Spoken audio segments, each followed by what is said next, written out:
আসসালামু আলাইকুম গাইস, কেমন আছেন সবাই? আশা করি সকলে ভালো আছেন। আপনারা দেখছেন মাছের খামার ইউটিউব চ্যানেল। তো আজকে আমি আমার সকল মাছের আপডেটগুলো দেখাবো। আমার বৃষ্টির মধ্যে আমার মাছ কীভাবে রাখছি, কেমন করে রাখছি তার আপডেট সকলগুলো দেখাবো। তো বেশি কথা না বলে চলুন শুরু করা যাক আজকের ভিডিও। তো এইখানে আছে আমার হচ্ছে রেড ড্রাগনের ক্রস, সান্টা ক্লজ, রেটেল প্লাটিনাম ডাম্বুয়ার, আর হচ্ছে কিছু জেব্রা। সবগুলো একসাথে রাখছি মিক্স ব্রিড করার জন্য। অনেক প্রচুর বাচ্চা দিছে, প্রচুর। যদি দেখা যাচ্ছে না, ছোট ছোট এই যে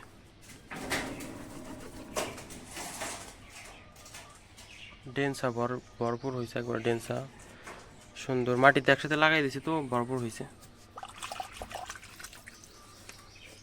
সুন্দর।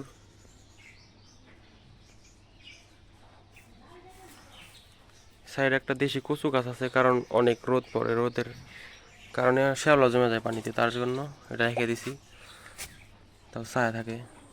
পানিটা গরম হয় না, অতিরিক্ত গরম হলে তো মাছে আবার সমস্যা হবে, তার জন্য। তো এই ট্যাঙ্কিতে আছে আমার হচ্ছে polar parrot, white polar parrot, আর হচ্ছে ব্লু পোলার প্যারট। তার হচ্ছে অনেকগুলো হাইডিং প্লেস দিছি, কারণ একসাথে থাকলে অনেকটা মারামারি করে, তার জন্য হাইডিং প্লেস দিয়ে দিছি। এখানে এই যে কোয়ালিটি মাশাআল্লাহ অনেক সুন্দর, সাইজ অনেক বড় বড় হয়ে গেছে। আলাদা আলাদা পেয়ার দিতে হবে, তাহলে সে বাচ্চা করবে। এখানে তো অনেকটা একসাথে রাখছি, তার জন্য এখন পর্যন্ত ডিম দেয়নি। তো এই হাউজে আছে আমার হচ্ছে কিছু মিক্স ব্রিডের গাপ্পি, আর হচ্ছে জেব্রার কিছু ফিমেল, আর কিছু টেট্টা আছে। এখানে অনেক নিচে তো পানি ঘোলা হওয়ার কারণে দেখা যাচ্ছে না। এই যে দেখা যায় না, গোলা টেন্সা আছে, সুন্দর করে লাগিয়ে দিয়েছি, সুন্দর। তারা খুব বড় হচ্ছে, এই দেখেন কত সুন্দর। তো এই হাউস আছে আমার হচ্ছে জেব্রা ফিমেল, কিছু মিক্স ব্রিডের গাপ্পি, আর হচ্ছে টেট্টা, আর এক পিস আছে হচ্ছে লবস্টার। যদি দেখাই, চেষ্টা করি দেখানোর জন্য। এই যে লবস্টারটা অনেক সুন্দর মাশাআল্লাহ, কোয়ালিটি সাইজ চলে গেল।